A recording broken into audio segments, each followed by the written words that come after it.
Knock, knock. Who's there? Dave. Dave who?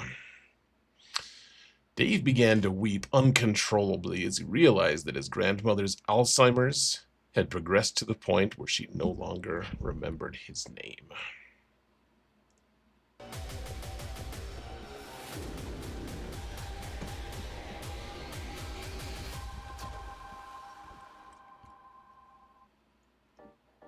Hello, everyone, and welcome to another episode of Zareth Tells Pretty Dark Jokes. Today we're going to talk about the best galactic legend counters in the game. We're doing another off-meta list, report, whatever. It's been about a year and a half since I made the last one. So, there's been a lot of changes. Huge shout out to my patrons, by the way. You guys are awesome. I could not do this without you. Thank you guys so much for all of your support, guys. And if you want to support this channel for free, folks, all you gotta do is hit that thumbs up button, like, subscribe, comment. Let's mount the algorithm, shall we? There's no place like the off meta to mount the algorithm. I'll tell you that. So let's get into it here, folks. So what do I mean by off meta? People argue about this. It's a pure joy.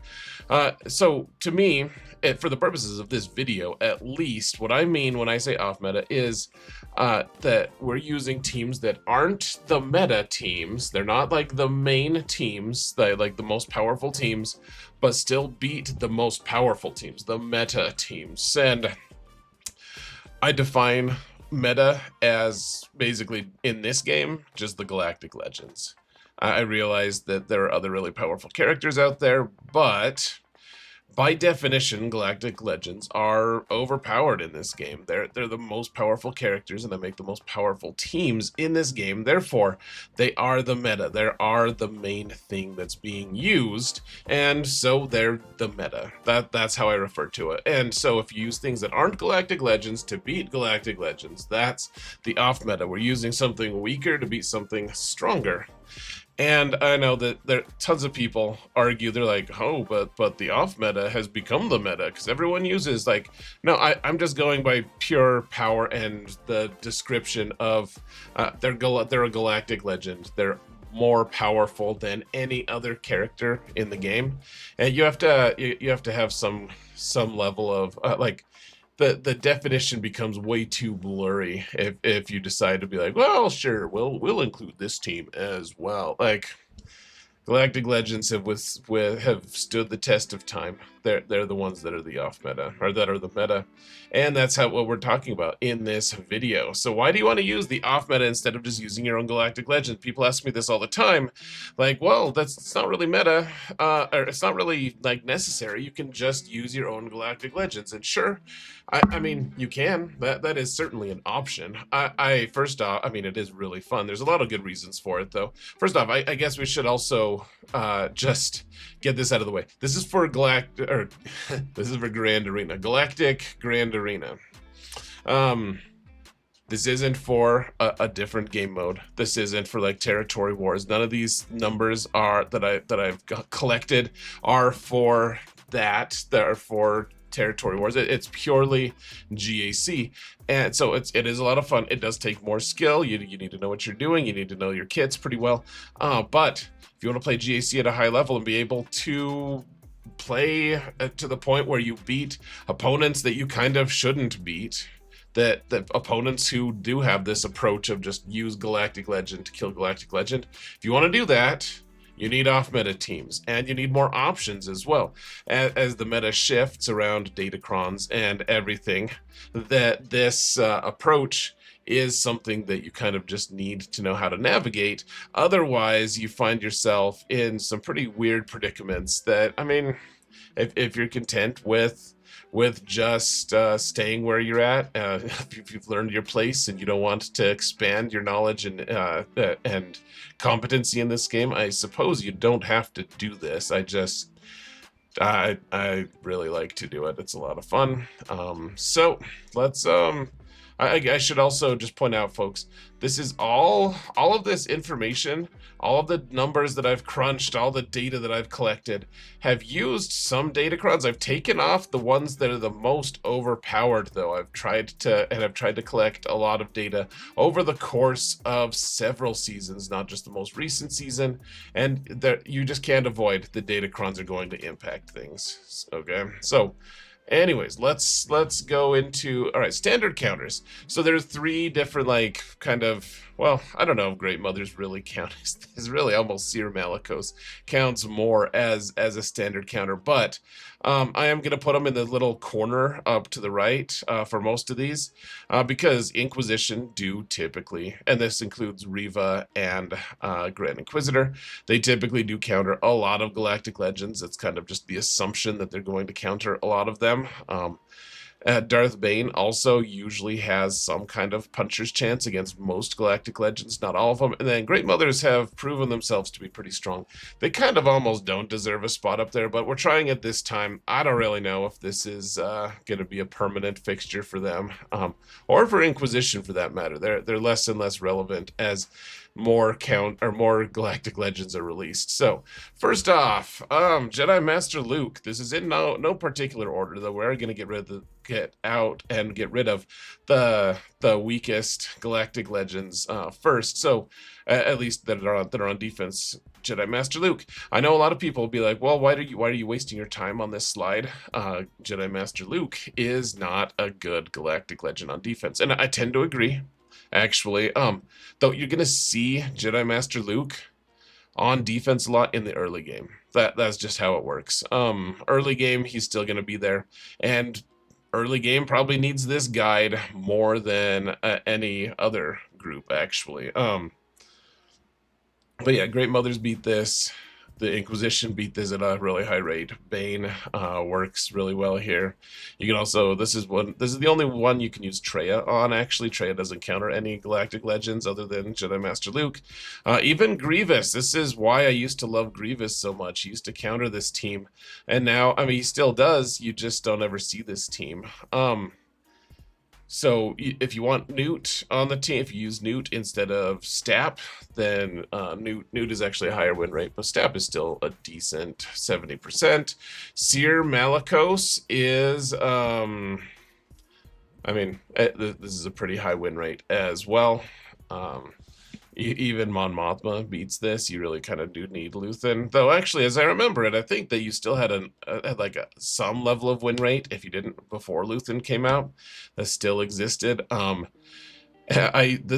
favorite counter to this is, of course, Dash. He does a lot of really fun stuff. You really do want L3 here so she can passively get rid of, she can dispel all of your ability blocks from Jedi Master Luke.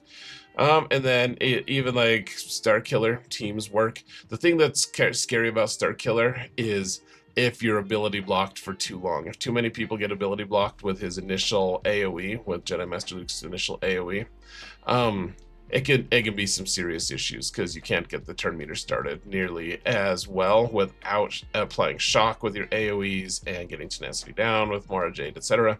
Still works, but you got to be careful about that. So tons of ways there's a ton of other teams that beat this. Like, typically you don't want to put this on defense, but in early, even in mid game, you're going to see Jedi Master Luke sometimes, and you need something. So this is something that I still see this and hear this a lot, guys. People are like, oh man, Wampa beats Sith Eternal Emperor all the time. And a year and a half ago, and even like a year before that, people still said Wampa beats Sith Eternal Emperor all the time. Early game, kind of true, before he has good Sith to go with him. But even across all battles, so I ran it across all of the different counters for the like in counters that people have tried it 5,000 times over the past several seasons. Wampa beats Sith Eternal Emperor at a 34% win rate, even, and that's in all the different all the different leagues. Wampa does not do well against Backpack Emperor. So people tell me that I have to do this.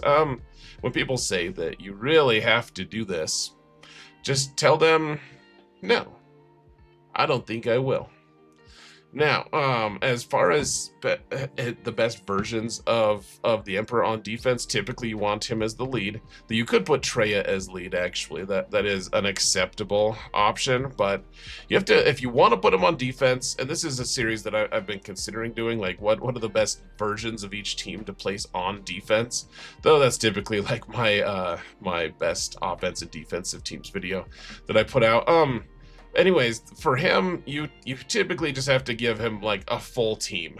If you're gonna put him on defense, you can't just put a bunch of just like bad Sith. Otherwise, Wampa will beat you. You either need like the Traya team or the Malgus team to back him, and that cuts away a ton of different ways to be able to counter him.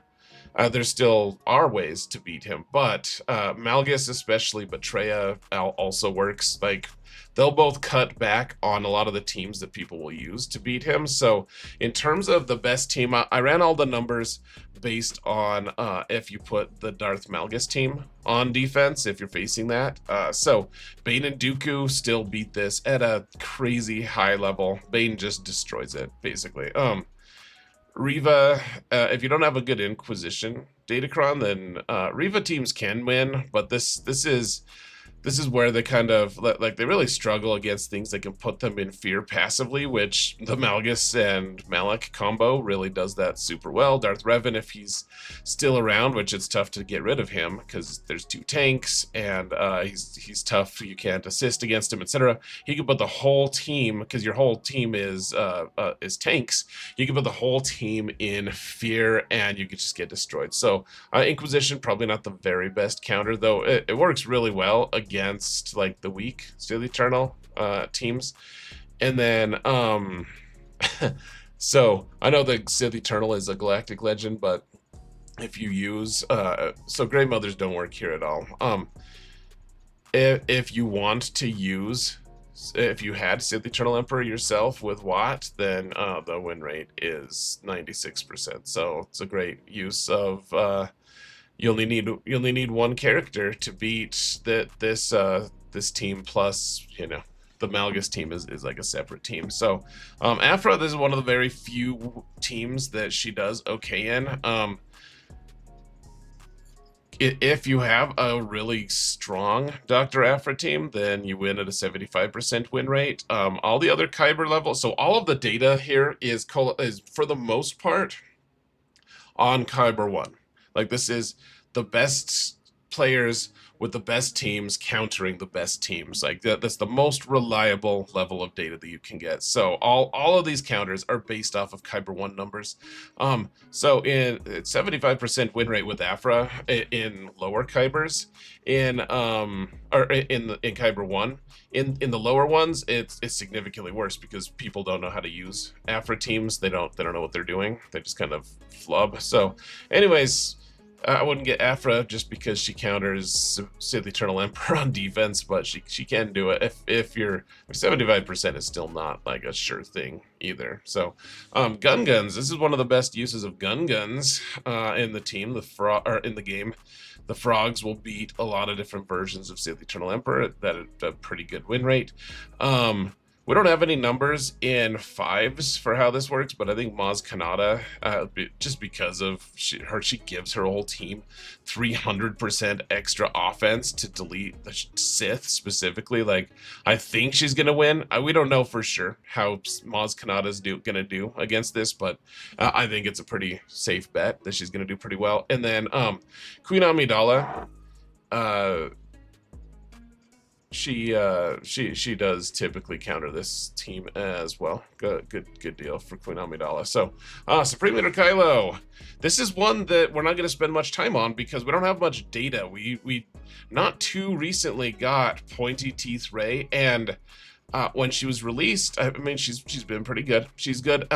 We don't have much time that she hasn't had a really over-the-top dominant Datacron that just completely skews every single possible number. So, and we just recently got another good First Order Datacron. So it's, we don't really know. Really, like Bane Bane can win this. It works even better if you send in a burner and you're sacrificing banners, but you can win that with Darth Bane pretty consistently, somewhat consistently. We just don't have good data on this. So far, there's just nothing that leads me to believe that there's a ton that beats this other than Bane, and sending in a burner is nice. There are other things that, I mean, you know, that there are things you can do, but for the most part, like, people used to say Gungans beat Supreme Leader Kylo, and that was true, but I just don't know how true it is with Pointy Teeth Rey, at least when they don't have a really crazy good datacron. So anyways, let's just move on. Rey has been around forever, and she has I mean, she's really tough to get amazing data onto, because there's so many datacrons that work with her, because she's just like the light side team that everyone can join. It's like Jedi can join her. Does she do anything for Jedi? Well, sure, she does things for everyone on the light side. So the best version of her team without some kind of datacron mandate is Rey with Ben, and then General Kenobi, Baby Cal, and Barriss. That's like the best version. Bane still beats it at like a 70% win rate, as crazy as it is. Inquisition can work here. They can win at a decent rate. It's not. It can get really dicey. Like, if she can get a whirlwind and kill Reva in one hit, then that sucks, man. Sucks to be you. Or if your Grand Inquisitor dies from one of her big ultimates, it's not that great. Great Mothers can win this sometimes. They don't do. They'll kill a couple ads at the very least. That I've seen them be able to win. You have to make Morgan really tanky though. So the Baylan can win this at a decent rate if you're facing just like a generic Rey without some kind of really good datacron. Baylan really does have quite, like, his whole kit in GAC specifically with his Omicrons can actually take down Rey if she doesn't have some kind of overpowered datacron. The Fin Zori team, if you know what you're doing, then you'll win. It's a pretty low win rate unless you know what you're doing, and then it's a decent win rate. Seer Malicos actually wins this at a pretty high rate. Now remember, this is the team without Ezra. If Ezra is on this team, all of these win rates, that it actually still applies for most of these teams. Ezra doesn't completely shut down like most of these counters. However, he does reduce their win rate by like 10 to 20%. A lot of time, I'm just going to assume that Ezra is with Galactic Legend Ahsoka for this video, but he does make the raid team significantly stronger. But the same thing still counter her. It's just a worse percentage almost across the board. So just something to keep in mind. So, and a lot of times you're going to be more incentivized to just use a Galactic Legend, frankly. So Seer Malicos wins this. Seer Malicos with Starkiller has only a slightly higher win rate if you add Starkiller. However, if they do have Ezra on the team, Starkiller then boosts the win rate of Seer Malicos by like 20%. It keeps the win rate significantly higher. EP Starkiller actually wins at around 70% still, even against this specific comp.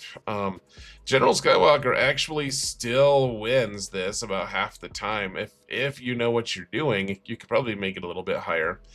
That's about the only use General Skywalker has in the whole game these days. Alright, so we have Lord Vader, and he doesn't have, people are like, dude, he sucks still, like everything beats him. But without the Rolocron, the current Cron that's making Bo-Katan be able to beat this all the time, like she's only around 51% if you don't have a really good Datacron. So she's not like this consistent amazing counter. She'll work. It just that doesn't always work. It's not nearly the amazing win rate people kind of represent. 58% win rate with the Seer Malicos Starkiller team, and it's significantly lower without that comp. Somehow Ninth Sister makes that team way stronger against Lord Vader. I don't really know why. frankly. And then Maz Kanata, also, we assume she's going to destroy Lord Vader, but we don't have any conclusive evidence to point to that because she's so new, but I think she beats him. I would like to see, though. That's not 100%. Bane and Dooku can beat this sometimes. Bane with whatever character can beat this sometimes. The Reva Inquisition don't work. So really, Inquisition aren't good. They probably don't belong in this list either. But yeah, Lord Vader doesn't have a ton of off-meta counters, guys. Like Bo-Katan is probably your best bet, or Seer Malicos is pretty great, but Starkiller is pretty necessary there. Okay, so Jedi Master Kenobi. I went into this assuming that he has a ton more counters, because it used to be, all right, we have to two-shot this. We have to use, we could use Katmei, which is something we can do. I didn't add that to this list because it's so weird and niche at this point, but Katmei can work if you know what you're doing against a very specific comp. But Bo-Katan can work somewhat consistently. You need a good Bo-Katan, though. 50% win rate. I've never lost it, but apparently she can lose this. Baylan does just destroy this team. You don't necessarily need the Bad Batch characters to go with him. That's the best version of the team, but it's over 90%. So Baylan is a good win rate. Great Mothers win this at like 50% win rate, which kind of surprised me. You have to put the blessing onto Morgan, I think, just so she doesn't get one shot by Cat right away. Which I don't know, that might be it. That probably works. I would like to see it. I haven't seen it, but apparently by the numbers, Grey Mothers actually win this about half the time. Bane doesn't really work here ever. And Inquisition, this is one of the reasons we used to love Inquisition a lot, because Inquisition could kill a lot of stuff. And this was the best defensive team in the game. Inquisition win this at a 77% win rate, if you know what you're doing. Interestingly enough, the numbers point at Second Sister being better than Eighth Brother for this. The numbers, the sample size is pretty big, and Second Sister apparently is at 90% win rate against this, as opposed to Eighth Brother with a 77% win rate. So Inquisition, kind of your choice. I want to see how Second Sister impacts that. Jabba. He's got a few different things, so you can use Bane to kill Jabba sometimes, half the time. Reva and Inquisition actually beat this at a really high win rate, usually, assuming all Datacrons are equal. Even Great Mothers actually win this. Even other Night Sisters win this at like a 40% win rate if you're desperate. Starkiller can win. Your win rate's going to go way up if your Starkiller actually has a bunch of protection instead of health. And health is usually how you want to mod him, but if you give him a lot of protection, then the thermals don't automatically cook him instantly. I was kind of surprised to see that the Queen Amidala actually just destroys this team. Kind of unfortunate. She's at an 85% win rate. If you have a good Datacron, you can win this even with like Mon Mothma and Lutha. And of course, you start off pretty slow, so if you get destroyed early on, then it's not great. This is one of the only reasons Afra is good these days, though she's gonna get a new tank character that should presumably boost her win rates against a lot of things. We'll have to see what the kit looks like and everything, but you really need, right now, you need B2 to get there so that you can get debuffs on people. You can there's a lot of really good things that B2 does for this team. Of course, that ruins your Grievous squad, but who uses Grievous these days? And then the Frogs, Guns can actually beat this team sometimes as well. 70% win rate isn't terrible. It's not super consistent, but it's not the worst ever. All right, so Leia is usually not on defense, but when you see her, yeah, you can use Baylan sometimes. The numbers were so weirdly inconsistent. We just haven't seen. We don't have that huge of a sample size of that still. Surprisingly, he's been out for a year. Still don't. They just don't try it too often.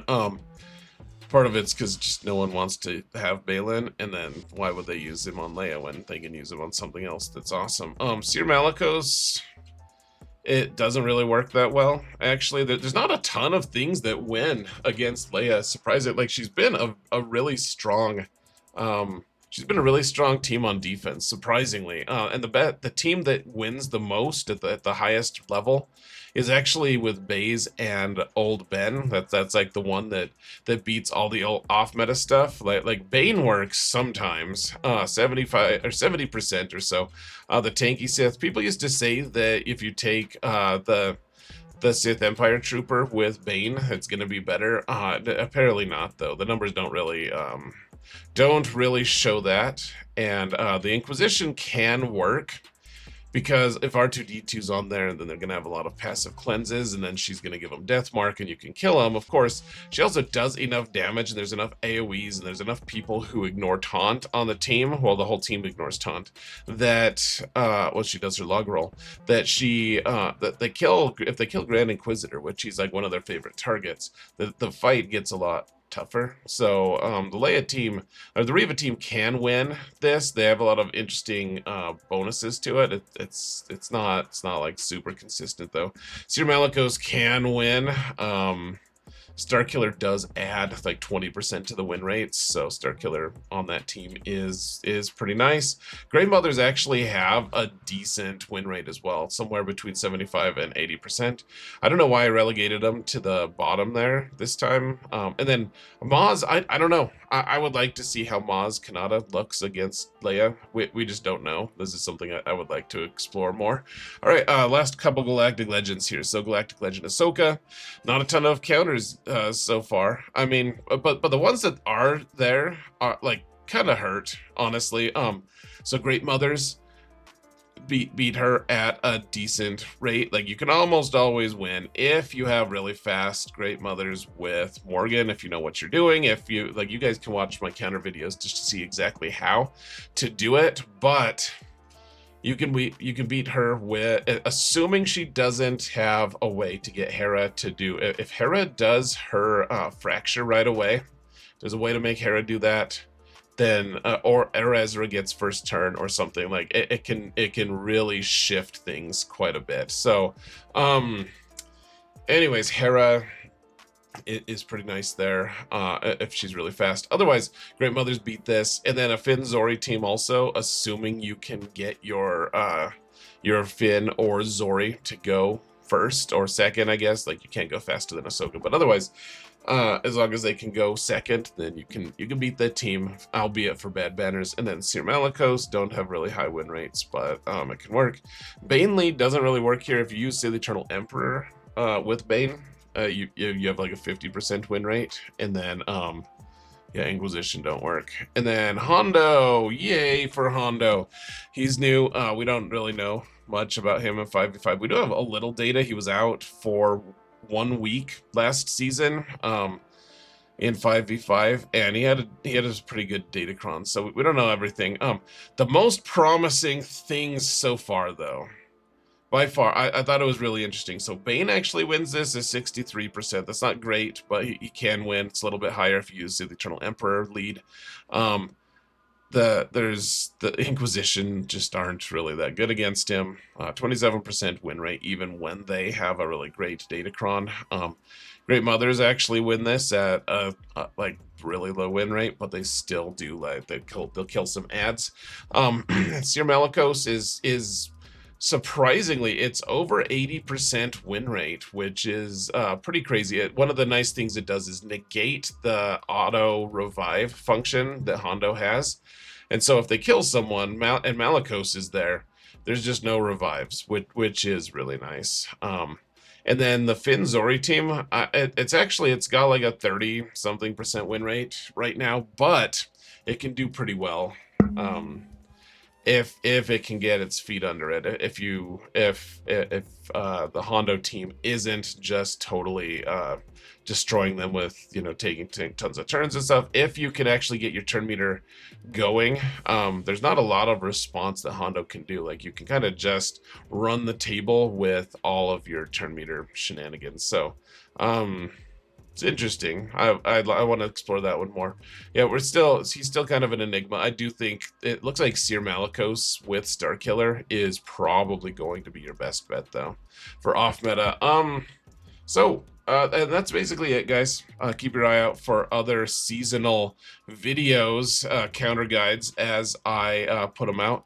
I thought it was funny to just keep the slides from last time. All the stuff from 2024. I'm still putting out those videos every month, every 2 months, whatever. Talking about datacrons, talking about counters, and best offense and defensive teams. So that's it, guys. I'm gonna let you go. Thank you all so much for watching, and remember that in all things, Zareth prevails. Take care, folks.